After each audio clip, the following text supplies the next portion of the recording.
Migay, gising na! Migay! Opo, 5 minutes lang. Hi, ako po pala si Micaela, bunso sa pamilya. May ilang taon pa lamang po ang pamilya namin sa church. Una pong nasave si Papa, tapos si Mama, and then nasama na rin po kaming magkakapatid. Masarap po talaga pag sama-sama kayong sumasamba at naglilingkod sa Diyos. Parang wala na po akong mahihiling sa buhay ko. Subalit, di po pala ganun ka-smooth o kadali ang lahat. Lalaki sa kanilang lugar, naranasan niya na siya'y pinakamayaman sa kanilang lugar. At naranasan niya rin ang pinakamatinding dagok ng pagsubok sa kanyang buhay. Sa isang araw, nawala lahat ng kanyang kabuhayan na ibinilang ng Diyos sa napakaraming negosyo. Sa isang araw, nawala po lahat yun. Sa isang araw, nawala rin lahat ang kanyang mga anak, ang kanyang 10 anak na lumalakad ayon sa kalooban ng Diyos. Namatay sa loob lamang ng isang araw. Hindi ng kanyang pinagdaanan, napakabigat ng kanyang mga pagsubok. Kung sa akin kaya dumating ang mga bagay na yun, ano ang ating magiging pagtingin sa Diyos? Panginoon, sa kabila ng aking pagtatapat, ganito pa ba ang aking mapapala? Guys! May good news ako sa inyo. May na-close ako malaking deal sa Cebu. Wow! Itigil tayo ng malaki.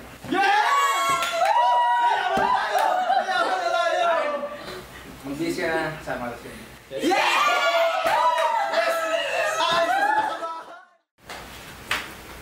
Han, hindi mo na po mga bata, nakakalungkot.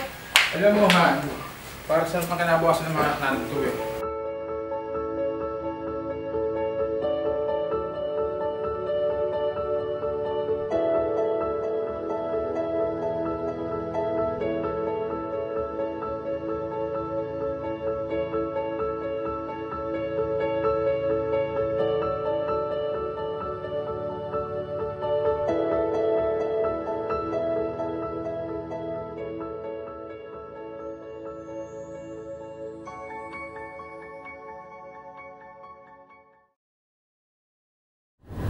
Han, pag nag-boom na yung negosyo natin, gusto ko ng ganung bahay ha. Tapos papalitan na natin yung bagong kotse natin. Okay lang, Han. Kaso sa ngayon, pakontento muna tayo sa kung meron tayo. Tapos gusto kong bumili ng mga bagong alahas. Uy, Mari, baka gusto mo ng alahas o ano kayo kita, pipitan na lang dyan. Ito, ang ganda, Mari. Gusto ko yan. Gusto ko rin to.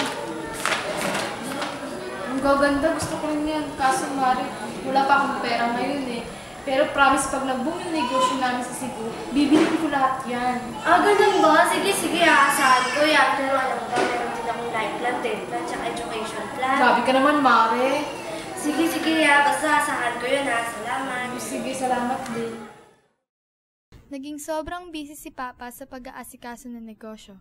Madalas niya na rin nakakasama si Mama sa pagpunta ng Cebu. Doon na nagsimula na hindi na namin sila nakakasama sa mga gawain sa church.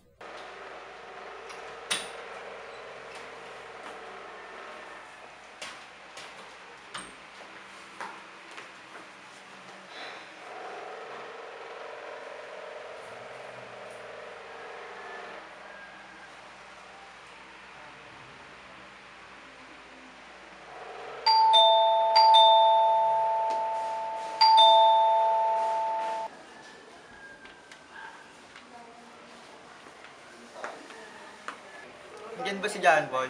Ilang araw na kasi siyang hindi pumapasok eh. Ha? Pumasok si Kuya eh. May tatanong lang sana ako tungkol sa project eh. Sige. Salamat. Ito akin na ito. Oh. Kaya kasigang tayo. Atin mo na.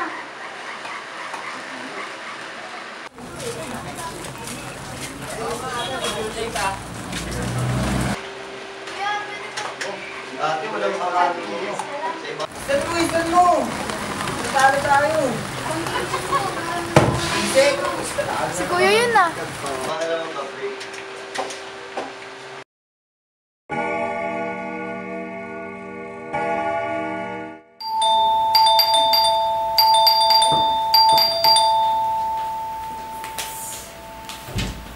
Ano ba? Kanina pa ako, doorbell ng ng doorbell doon? Di mo ba nadidinig? Ba? Sadyante tayo ah. Bakit hindi ba? Kakagaling lang dito ng kaklase mo. Di ka daw pumasok. Siya yung hindi pumasok. Sabihin mo, drop na siya. Nahanap siya ng teacher namin. Magtino ka nga, kuya.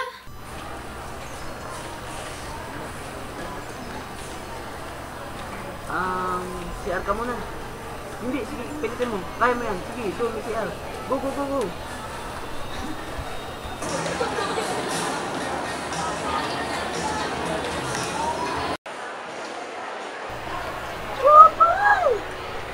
Ano ko ba? Okay, ano ka kapatid ko? Makinig tayo. Ano ba nila? Hindi ka. Ano ba nila?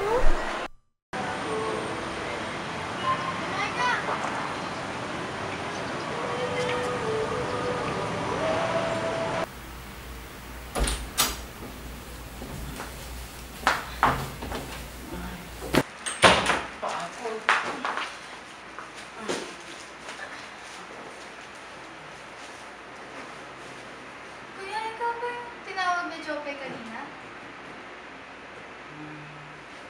Alam mo, Mikay, kaya ang ko sa'yo. Kasi si Kuya, dating malambot. Alam mo. Pero pinaglalabanan ko naman yan eh. Alam mo kasi, kuya, hindi ka looban ng Panginoon sa mga lalaking ganyan. Kailangan mong manindigan ng dunia. Alam ko, pinipilit ko naman bago yung sarili ko dahil alam ko hindi ito ang para sa akin. Alam ko hindi ito ang kaloob ng Panginoon para sa akin. Ikay, pasensya ka na kung dinedma kita dun sa mall. Sobrang nahihiya na kasi ako eh. Hindi ko alam talaga kung ano yung gagawin ko na nakita kita. Sobrang kinabahan na ako. Okay lang yun. Basta, alam mo naman yung kalooban eh. Diba nga, sabi sa 2 Corinthians 6:14, be not equally yoked together with unbelievers. So, yun, sabi, huwag tayong gumaya sa mga ginagawa ng mga tao sa labas. So, alam mo naman yung kalooban, alam mo yung tama. Okay na, nakapag-decide na ako. Alam ko na kung ano yung gagawin ko. May problema ako eh. Yung mga kuya ko wala na sa ayos. Pati sila mama wala rin lagi sa bahay. Makaramdam ko mag-isa na lang ako sa bahay. Hindi ko na kumari. Alam na ako kay ating magulang ko. Tapos na wala na ako mag-aaral ako.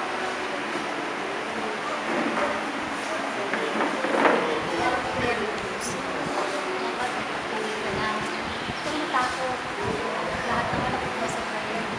Pag ikaw din, Kaela, so dapat, okay lang yan. Hindi mo, so okay lang, pati yung mga kapatid mo. Gusto niya mag-pray tayo.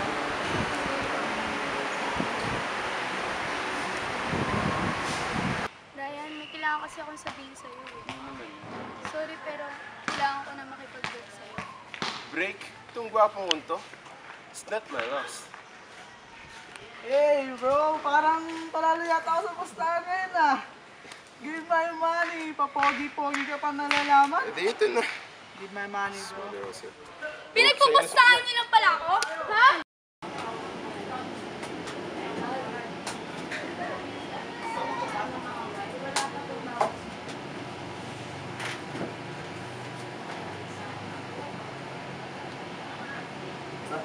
Boss, mukhang balisa ka.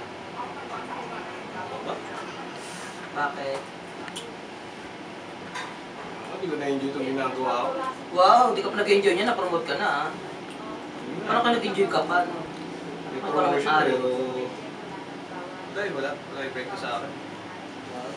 Gusto ko na yung church. Huwag ka nag-cheers, masama yan. Okay na yan. Unahin mo trabaho, kikita ka dyan. Kasi naiintindihan. Hindi ko na matalino. Na-promote ka rin. Enjoy lang.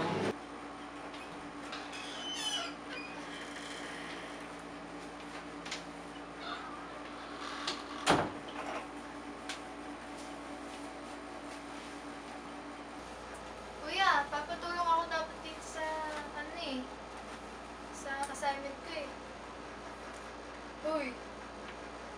problema? Busted ka siguro, no? Busted? Di ba pwede may calling lang? Oh, calling? Calling ka? Oo eh.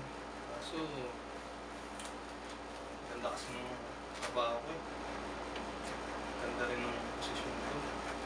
Daming mga offer sa akin. Naisip ko rin, dating na kapag nag-asawa ko, ganda rin ang magiging financial status namin. So, napupuluhan ako sa ganun. Hindi ko alam kung ano yung uunahin ko, pero alam ko mas dapat mong unahin yung gawain ng Panginoon. Alam mo kasi, kuya, pagka ganyan, dapat sinasabi mo na agad kay pastor yan pag nakakaramdam kaya ng mga call.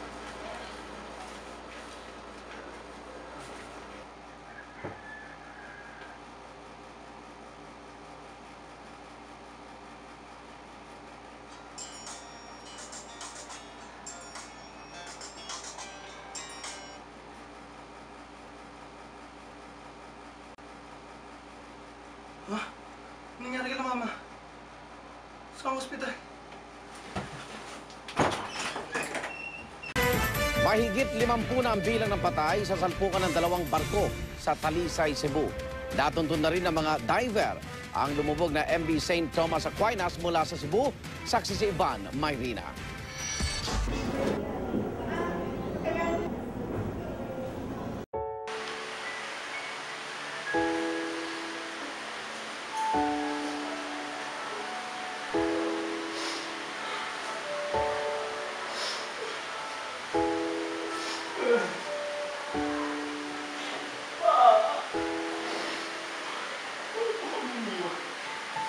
Gumising ka pa.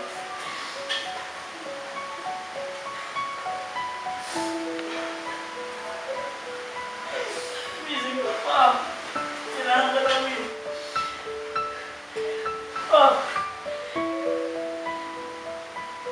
Hindi ka tumihin.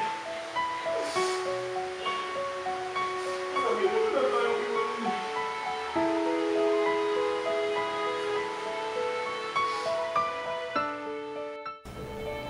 Panginoon,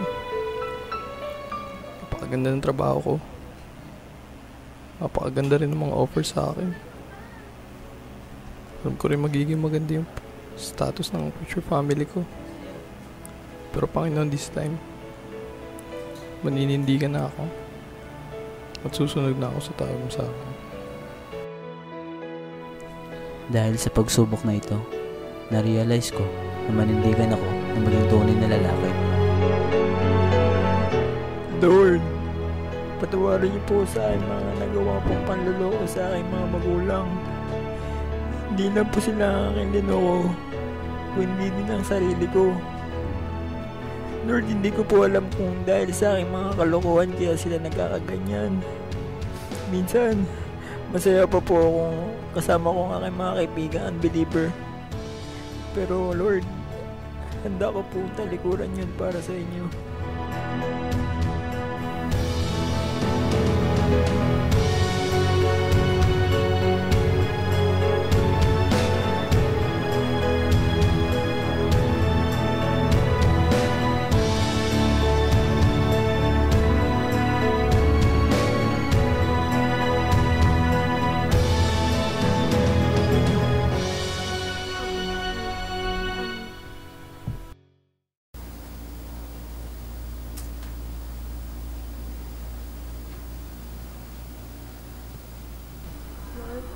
Salamat po sa lahat, sa pag-iingat mo at sa pagkabiro po sa amin.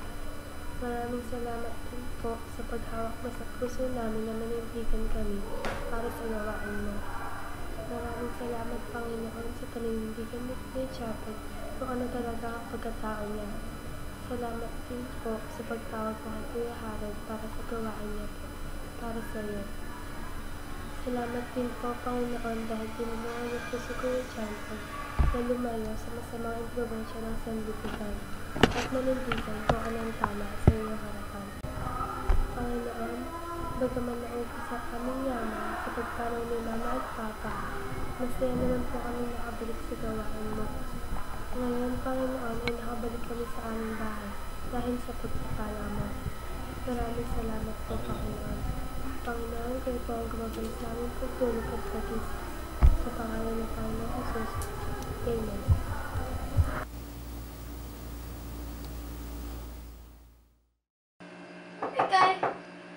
Kaya ako si Mekay eh. Uy! Ano ba? Uy! Gising na. Tanghali na, may service pa. Gayak na kami, ikaw na lang din pa eh. Dali na. Sunod ka na ha. Gising na. Oh, kumusta na yung ginagawa mong script kagabi para sa film festival? Okay naman. Napanaginipan ko pa nga eh. Ayos. Pagputihan niyo yan, ha? Kamusta yung film natin dyan? Baka may mga idea kayo. Oo, malapit na yun. O ikaw yan, baka may idea ka. Sakto, may napanaginipan ako. May napanaginipan ako kagabi. Ikaw yung nanay, asawa mo si Kuya Raymond. Tapos, apat tayo magkakapatid. Ako, ikaw, si Kuya Papoy, si Kuya Aaron, saka si Kuya Jape. Tapos ikaw may magandang alkalba, tapos may koni ka. Tapos ikaw, mababagkat ako. Tapos si Kuya Jape, ano siya, parang may nagaling ko. Ay, ba yung Jape? Tapos siyempre, siyempre ako yung bida. Kaya mo ba yan? Siyempre ako ba? Okay ba yan? Okay na? Huwag tayo magplano nga kung okay sa atin kasi hindi naman tayo manonood eh. Sila tanungin natin. Okay ba?